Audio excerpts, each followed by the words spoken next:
Hello, bonjour à tous, c'est Harry McCode. Aujourd'hui, dans cette vidéo, nous allons passer à quelques types d'exercices. Et comme il y a des choses qu'on n'a pas forcément abordées parce que le temps il est court, donc il faut aborder pas mal de choses, on va dire, j'ai décidé d'aborder des exercices sur on va dire, sur les racines énièmes, que ce soit de l'unité ou non. Qu'est-ce que les racines énièmes? C'est-à-dire que si on prend un nombre, par exemple, z égale à 2 plus 3i, ça veut dire quelles sont les solutions z1 au carré qui vont nous donner ça en fait, et z2 aussi, lorsqu'on élèvera au carré, va nous donner la même chose aussi. Donc en fait, c'est cette solution-là qu'on va chercher à voir, ce qu'on appelle les racines carrées en fait. Donc ici, pour le cas, j'ai sélectionné un exercice dans un livre que j'ai ici, qui donne, on va dire, c'est quoi? Trouver les racines carrées d'un nombre z qui est égal à 1 moins i racine carrée de 3. On va dire z égale à 1 moins i racine de 3. Donc, on nous demande de trouver les racines carrées. Ça veut dire qu'il y a deux racines parce qu'on est partie complexe. Et dans les complexes, comme disait Descartes, s'il y a un polynôme, on va dire en griffe de degré 2, c'est pour dire que degré n, c'est à n racines. Là, c'est à peu près le même principe. On demande les racines carrées, ça veut dire qu'il doit y avoir 2. Si on est racines cubiques, il doit en avoir 3, racines quatrième 4 et ainsi de suite. Donc, aujourd'hui, là, nous allons aller dans ce sens. Donc, comment on résout ce genre d'exercice? Pour résoudre ce genre d'exercice, ce qu'il faut savoir, c'est que on estime que ça, c'est un grand Z. Comme il faudrait trouver des racines carrées, il faudrait poser, par exemple, on va dire, posons un petit z qui serait égal à ρ exponentielle de iθ, avec la forme exponentielle. Donc, c'est cette première chose qu'on va faire.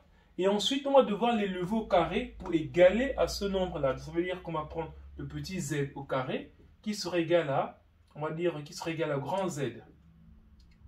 Et petit z carré serait égal à quoi? Rho carré exponentielle de i θ au carré. Bon, je ne sais pas, vous allez trop vite, donc ça fait rho carré exponentielle de i de θ.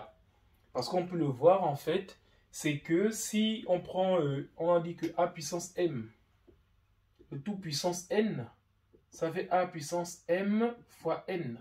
Donc ici, on a fait exponentielle iθ fois 2, ça fait dans i de θ, ce qui est là. Donc maintenant, ce qu'on va faire, c'est que on va aussi essayer de trouver, de ramener aussi le grand Z sous la forme exponentielle. Ça veut dire on va prendre le module de grand Z qui serait égal tout simplement à racine carrée de 1 plus racine de 3 au carré. Ça va nous donner donc ici 2. Donc ce qui nous ramène à dire que grand Z serait égal à 2 facteur de 1 demi moins i racine de 3 sur 2. Comme tout à l'heure, même principe. Quel est le cosinus? Quel est l'angle dont le cosinus est égal à 1 demi et le sinus est égal à moins racine de 3 sur 2? Il y a toujours deux angles pour chaque on va dire deux angles pour chaque cas, et après il y a un angle qui se répète dans les deux cas. Pour le premier cas, on sait que cosinus de alpha qui est égal à 1 demi, on va dire s'il y a cosinus. Quel est le cosinus de l'angle qui donne 1 demi? Il y a déjà le cosinus de pi sur 3 qui va donner 1 demi. Et aussi le cosinus de moins pi sur 3 qui donne aussi 1 demi. Donc ça c'est le premier cas. Maintenant pour le deuxième cas, on a sinus. Sinus de alpha. Bon, si on prenait par exemple, si on prenait pi sur 3 déjà, pi sur 3, sinus de pi sur 3 ici, ça va donner ici racine carrée de 3 sur 2. Ici la racine négative, donc c'est pas ce cas-là. Si on prend sinus de moins pi sur 3, ce sera égal à moins racine carrée de 3 sur 2. Et là, c'est plus ce qu'on veut. Donc, l'angle qui sera commun aux deux, c'est moins pi sur 3. Donc, l'angle alpha qu'on cherche ici sera égal à moins pi sur 3. Jusque-là, on est d'accord. J'espère que tout est clair pour le moment. Si vous voulez prendre des notes, vous pouvez toujours mettre sur pause. Et donc, dans ce cas, qu'est-ce qui se passe? On a déjà alpha qui est égal à moins pi sur 3. Donc, maintenant, on peut transformer le grand Z sous forme exponentielle. C'est-à-dire que le grand Z, il serait égal à 2 exponentielle de moins i pi sur 3. Voilà. Et donc là, maintenant, on a grand Z qui est égal à ça, et on a petit z carré qui est égal à ça. Donc ça nous ramène juste à faire quoi? Ça nous ramène juste à faire petit rho carré exponentiel de i de θ, qui est égal à 2 exponentiel de moins i pi sur 3. Donc pour égaler, ça veut dire qu'on aura le système rho carré qui est égal à 2, et puis exponentiel de... Non, on va dire, pas exponentiel, pardon. On va dire que 2θ est congru à moins pi sur 3 modulo 2pi.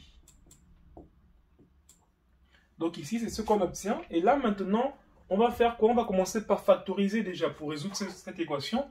On a rho carré qui est égal à 2. Ça entraîne qu'on aura rho carré moins 2 qui est égal à 0. Ça veut dire que rho plus racine de 2 facteur de rho moins racine de 2 qui est égal à 0. Ça veut dire que rho sera égal à moins racine de 2 où rho est égal à racine de 2.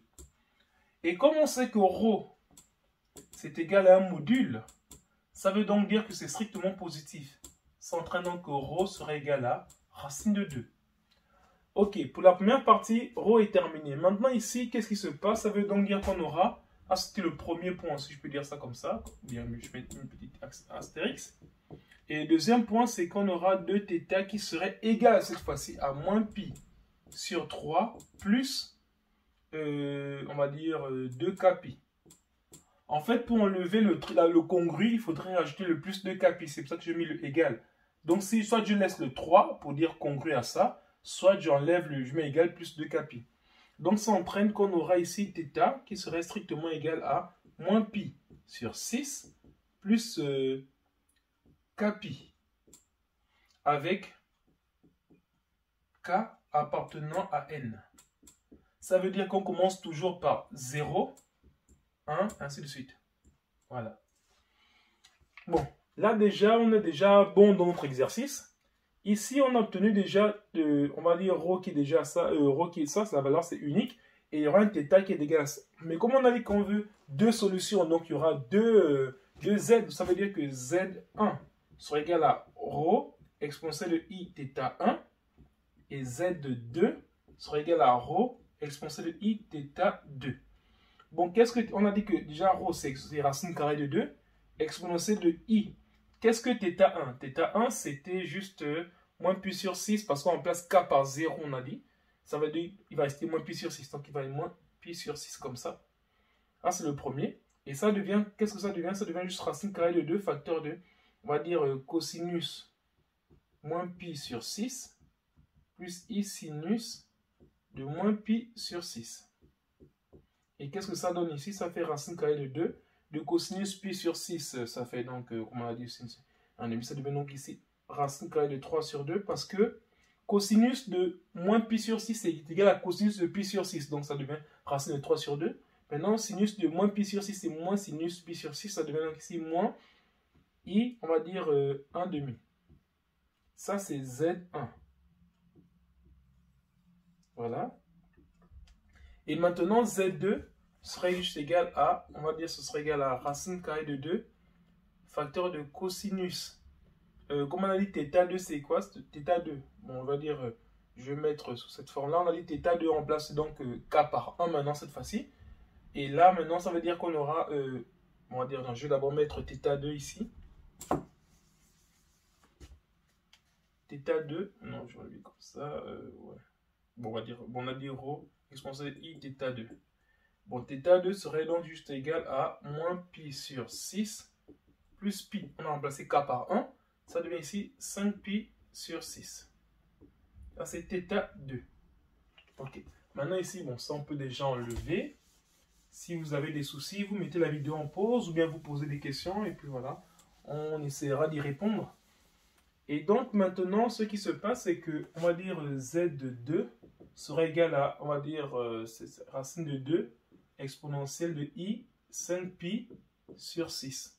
Ça veut donc dire racine de 2 facteur de cosinus de 5pi sur 6 plus i sinus de 5pi sur 6. Et là, qu'est-ce qui va se passer? Ça veut dire racine carrée de 2, donc cosinus 5pi sur 6, c'est cosinus de pi moins pi sur 6. Plus I sinus de pi moins pi sur 6. Et là, ça va donner racine de 2 on va dire, de moins cosinus pi sur 6. Plus I sinus de pi sur 6. Donc, ça devient racine de 2, facteur de moins racine carrée de 3 sur 2, plus 1 demi, plus 1 demi de I. Voilà Z2. Voilà. Donc, ça, c'est pour faire comprendre juste, si la vidéo est claire, j'essaie juste pour faire comprendre comment on résout ce genre d'exercice. On va pas s'arrêter là, on va juste prendre un deuxième exemple pour faire rapidement. Deuxième exemple.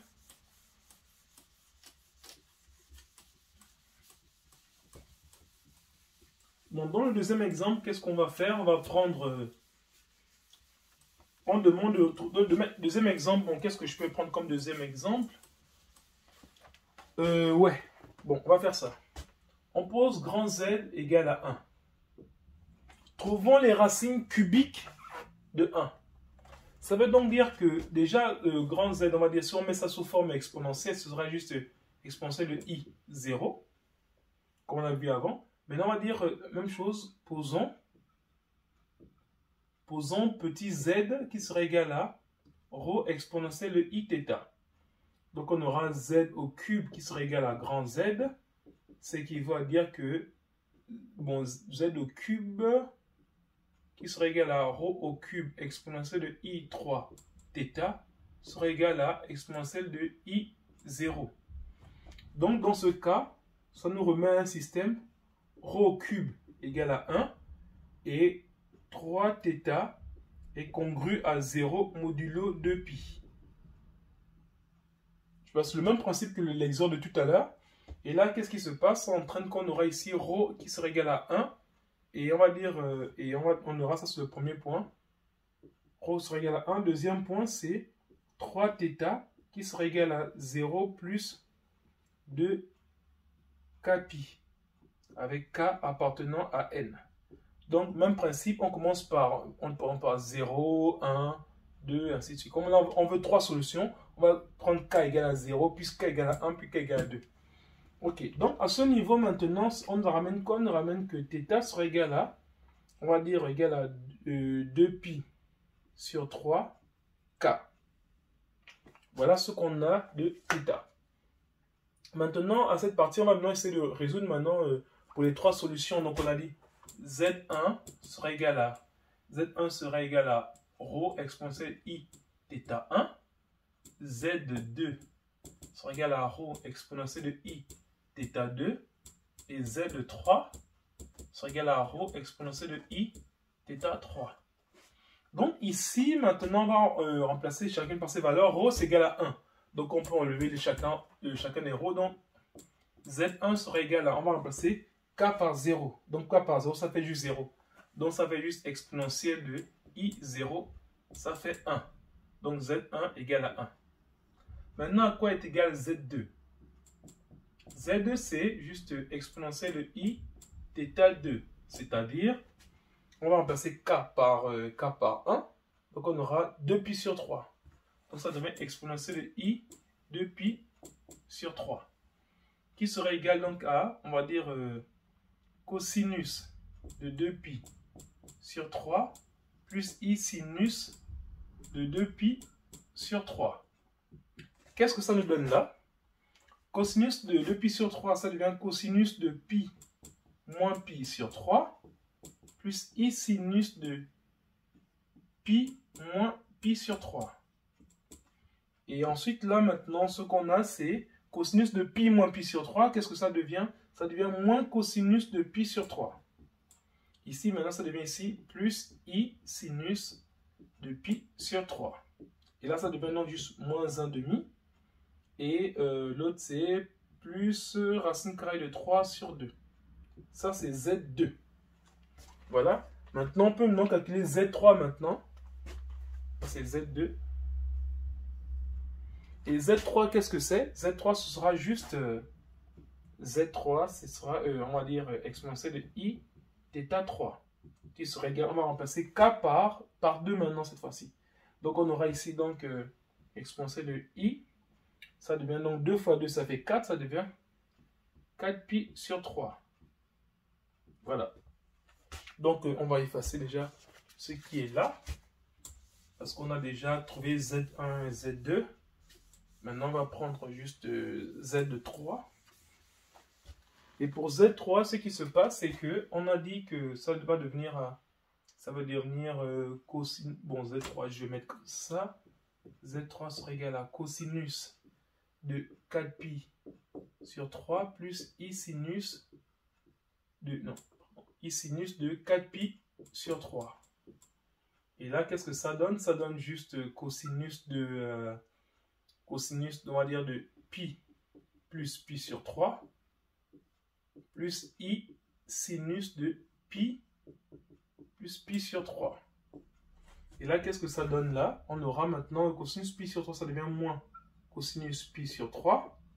Et maintenant ici, I, ça devient ici, on va dire, moins I sinus de pi sur 3. Et donc, on va dire, oui. Après là, maintenant, ça devient donc, on aura ici moins 1 demi, moins I racine carrée de 3 sur 2. Ok, donc voilà Z3, on peut encadrer.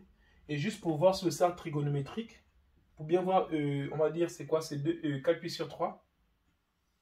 Ici, on va dire, voilà déjà, pi sur 3. On va dire 2pi sur 3, 3pi sur 3 ici, 4pi sur 3, c'est quelque part là. Donc ce sera négatif au niveau du cosinus, la partie négative, et ce sera aussi négatif du côté du sinus. Donc c'est bien ce qu'on a là. Voilà, donc c'est ce qu'on voulait juste voir sur le type d'exercice qu'on appelle les racines carrées ou les racines cubiques, et voilà, des nombres complexes. Donc la prochaine fois, on va parler deux types d'exercices qui sont un peu techniques aussi, parce qu'on va prendre des exos faciles. Non, c'est juste pour les cours, des exos faciles, des applications, mais quand on fait des exercices comme ça, c'est des exemples d'exercices un peu techniques en fait, pour bien manipuler les nombres complexes. Merci.